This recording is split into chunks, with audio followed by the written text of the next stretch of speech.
품격 있는 아재매 여러분 안녕하십니까? 빨간 아재입니다. 한동훈 법무부 장관 후보자를 둘러싼 의혹이 연일 쏟아지고 있습니다. 오늘 나온 의혹을 보면 예전에 한동훈 씨와 그 부인이 강남에 살고 있을 때 부인 혼자서 경기도 구리시로 전입신고를 했다고 합니다. 근데 한 달 만에 다시 강남으로 전입신고를 해요. 딱 한 달의 기간이니까 이 사이에 뭐 자녀 학교 때문에 그랬던 것도 아닌 것 같고 이 사이에 도대체 무슨 일이 있었을까 확인을 해봤더니 이때 차를 샀답니다. 근데 우리가 차를 살 때 공채를 매입하잖아요. 이때는 도시철도 채권을 매입했는데 그게 서울보다 경기도가 좀 쌌대요. 그래서 그거 조금 적게 내려고 한 달 동안 위장 전입을 했다는 겁니다. 근데 우리가 이 공채를 매입하면 차량 가액의 일정 비율을 매입합니다. 그 기껏 해봐야 몇백만 원 정도 될 거고 그걸 매입해서 보통 바로 할인하죠. 깡을 하죠. 그러면 그 차액이 몇십만 원 정도 생길 겁니다. 더더구나 서울하고 경기도하고 차이가 나봐야 얼마나 차이가 나겠습니까?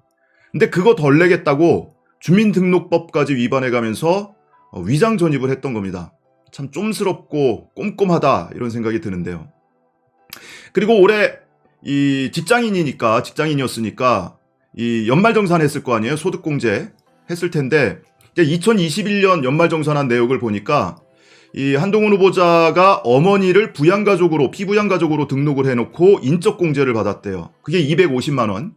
그러니까 기본공제 150만 원에 노령이니까 100만 원 추가해서 250만 원 소득공제를 받았는데 이게 부양가족으로 등록할 수 있는 기준이 있습니다. 뭐 연금소득 이런 거 다 제하고 연소득이 100만 원을 넘으면 부양가족으로 소득공제 대상이 아니에요. 근데 이 모친은 상가를 가지고 있대요. 그래서 월 임대료만 120만 원씩 받고 있다고 합니다. 그러니까 연 100만 원이 넘으면 안 되는데 120만 원씩이니까 1년 임대료로 받는 것만 해도 1,400만 원이 넘잖아요. 그러니까 기준이 안 되는데 그거 싹 무시하고 부양가족으로 등록하고 소득공제까지 받았다 이런 겁니다. 더 웃긴 건요. 이번에 법무부 장관 후보자로 지명되고 나서 인사청문회 준비 과정에서 이 재산 공개를 했을 거 아니에요? 근데 이 모친의 재산은 고지 거부를 했다고 합니다. 근데 고지 거부한 사유는 독립생계를 유지하고 있고 본인이 거부하면 가능한데 독립생계로 인정받을 수 있는 기준이 있어요. 월소득 116만 6천 원을 넘으면 독립생계로 인정을 받아서 고지 거부를 할 수 있는 권리가 생깁니다. 그러면 한 달에 116만 원 이상 벌고 있다. 이 얘기를 본인 스스로 신고한 거잖아요. 근데 정작 본인의 이 연말정산을 할 때는 1년에 100만 원을 못 벌고 있다라면서 부모를 부양가족으로 등록했다, 모친을. 근데 뭐라고 해명하냐면 내가 사법연수원에서 근무를 하다 보니까 이게 시스템이 달라서 내가 잘 못하겠더라. 그래서 우리 직원 시켰다. 직원이 하는 과정에서 실수를 한 거다. 이런 얘기입니다. 이 얘기를 저는 못 믿겠어요. 왜 그러냐면 그전에는 인적공제 안 받다가 처음 받았다는 거거든요. 그럼 인적공제 받을 때 처음에 가족관계 증명서를 제출해야 됩니다. 그래서 내가 이런 부모를 부양하고 있다는 것을 스스로 입증하는 절차죠. 그러면은 가족관계 증명서를 본인이 발급받았을 거 아니에요. 그래서 그걸 갖다 주고 이거 등록해달라고 했을 거 아니에요. 그런데 본인은 아무것도 몰랐고 직원이 실수한 거다. 이 얘기를 고지고대로 믿기가 어렵죠. 예전에 윤석열 당선자도 비슷한 일이 있었어요. 그 검찰총장 인사청문회 당시 확인됐던 건데 부모가 연 2천만 원 이상 소득을 얻고 있었는데 부모를 부양가족으로 등록을 해서 인적공제를 받았던 겁니다. 5년 동안 부모 2명이니까 한 해에 250, 500만 원씩 2,500만 원 소득공제를 받았다. 부양가족 등록 기준을 위반한 거죠. 자, 그런데 이게 한겨레가 보도한 건데요. SBS 보도를 보면 이 모친의 소득이 더 많았던 것 같아요. 이 모친이 소유하고 있는 부동산이 서초동에 상가 4채, 오피스텔 1채를 소유하고 있다고 합니다. 그래서 매달 임대소득만 수백만 원씩 받고 있다라는 거예요. 그러니까 월소득 120만 원이 아니고 수백만 원을 받고 있는 어머니가 소득이 없다면서 부양가족으로 등록해서 소득공제를 받고 소득세를 덜 냈다. 이런 얘기가 되는 겁니다.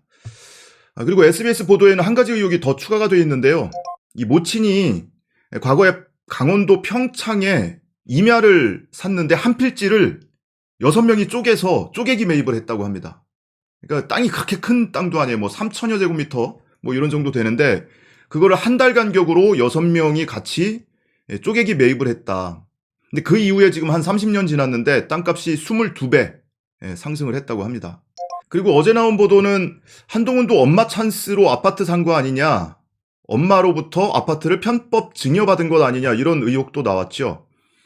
서초구에 아파트를 샀다가 팔았는데 이 원래 소유주, 그러니까 이 아파트를 사는 사람한테 한동훈 씨 어머니가 1억 원을 빌려주고 근저당을 설정했대요.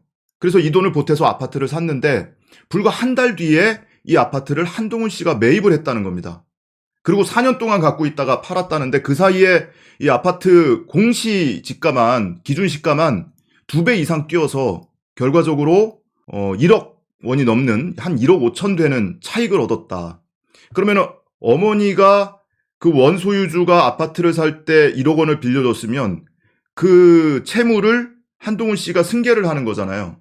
그러면은 1억 원을 갚든지, 아니고 이 1억 원을 어머니가 나한테 주는 거라면 증여세를 내든지, 또는 아직도 장기간 그 대여를 하고 있는 상태로 유지를 했다면 이자를 내든지 이래야 되는 거죠.